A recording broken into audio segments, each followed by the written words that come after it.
Smoke a purse so sweet with Hot Thoughts TV. Y'all know what the fuck we doing, man. It's Hot Thoughts TV. Niggas hot in the bitch, man. I'm smoking a purse so sweet with Hot Thoughts TV. So we ended up going to jail. I ended up going to jail because they was investigating my partner.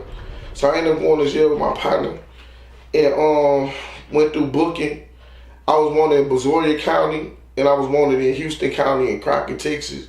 So I had to take a mugshot picture to let the people know I was in custody. You know what I'm saying? So I was 24 years old, bro. They woke me up at 5 o'clock in the morning. The nigga was trying to talk shit, and I was talking shit to that nigga, and I just took my picture and went to bed. But that was my journey. I ain't gonna lie to you, that was the start of my journey, really realizing what was what, you know what I'm saying? So, like, when you bang in the street, bro, let me tell you something, when you bang in the street, you can get away with a lot of shit when you bang in the street. But when you start to bang in jail is big, but it's small. So you never know who, you'll never know what guard working for whoever, and you can get messages around. So you can't, in the street, you can bang that shit, you know what I'm saying, get away with it without no verification. But in prison, you can't walk around and say that you a Crip or you a Blood or you anything and you're not verified, bro. Because they're not going for it, they ain't going for that. And verification, that's why I talked about, that's why the person story was important, because when I went to Buster Cole, this is my first time in prison. So like in the county, it ain't no checking in you know what I'm saying, in Harris County. You ain't gonna go in the house and say what a Crip said and all that shit. You ain't doing that, but in prison, you supposed to walk in and you supposed to announce where your family are. I ain't know about that shit. It Buster Cole like shit. So nigga, you a Crip, I locked in and you know what I'm saying, I talked to them about what I did, and see what we can do. You know what I'm saying? So what type of relationship we gonna have in prison, but nigga, it was never, and there was a lot of niggas that banged in the sea. It's a lot of niggas that's banging hard in the world but go in prison and say they inactive. They not gonna participate in prison activities. So usually a nigga that's banging in, because if you banging in the world, you banging in prison, nigga. If you're a Crip in the world, you're a Crip in prison, nigga. You don't get to say I'm not a Crip or I'm not a Blood because I'm in prison.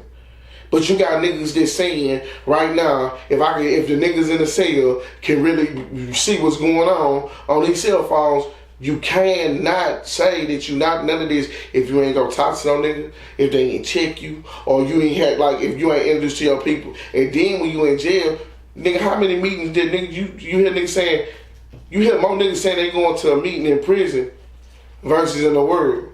You have more gang meetings in prison than in the world.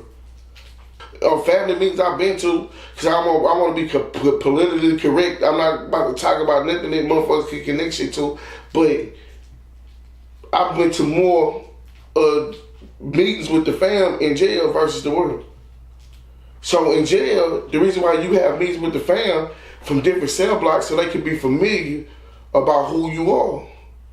Because this nigga talking about this nigga a rat, we gotta know about that. Jail affiliation, you can really get away. Like street affiliation, you can get away. You don't know who to trust or you know what I'm saying, who's gonna tell a nigga the truth. You feel me? Yeah. So like, nah, I don't give a fuck what no nigga say.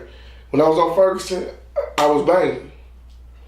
For sure, and I remember like in the first interview, you addressed a lot of like the politics, you know, yeah, the misconceptions between gangbanging in the streets or in the hood versus like, you know, the penitentiary. But I just wanted to go back a little bit about, you know, you said gangbanging wasn't really heavy in foreign parts like 2003. I'm not gonna say that it wasn't, because like I talked to a couple of my partners at this BD, you know what I'm saying, but it was a lot of BD. At the time I stayed in Sugar Branch, there was a lot of BDs that was there. So from my eyes and from my culture looking at it, I thought it was a BD set, but it was a whole bunch of BDs. When I stayed there, bro, the niggas that saying that they was, and I'm not saying that it's nothing fake about what the niggas representing, but the niggas that saying that they Crips, now they wasn't Crips then. You know what I'm saying? They wasn't Crips then. They all of a sudden became Crips, you feel what I'm saying? So with that being said, it was not a Crip set. Sure. If it was a Crip set, I would have knew about it. I would have ran outside. Like I was outside. As they I was outside the Sugar Branch. We used to walk to Raven Creek. We used to go to Winfield Lake. We used to go to the Winfields, bro. They used to have some apartments on Farm Park where it was like built like hotels, bro. So it's like at the end of the day, we used to be up and down that motherfucker. So, you know what I'm saying? Even being on Club Creek, you know what I'm saying? So, it's like, man, I don't know, it's like the shit changed. And you can't call some shit fake because it changed. You feel what I'm saying? I don't know what happened. I don't know what happened. Well, you know what I'm saying? The low started to outnumber the BDs. I don't know. But it was not a Crip set when Foreign Park was not a Crip set. They wasn't tense when I was staying over there in 1999 and 2000. That's when I like officially stayed with my mom. But like, I remember when me and my brother went to Funplex. I don't know what female that I said something to, man. That would make me want to be a gang member, bro.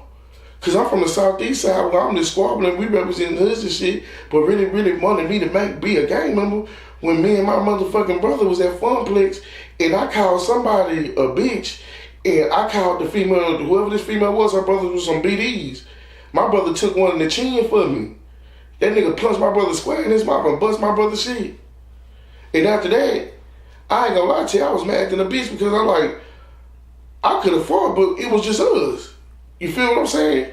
So it was about the togetherness and the organization-wise of why nigga wanted to get down with that shit because, like, nigga, they ain't about, nigga, I'm gonna squabble because when I was out here, bro, when I moved from the south side to out here, I was known as the south side nigga that didn't give a fuck. I was squabbling. Because that's the era that I grew up in.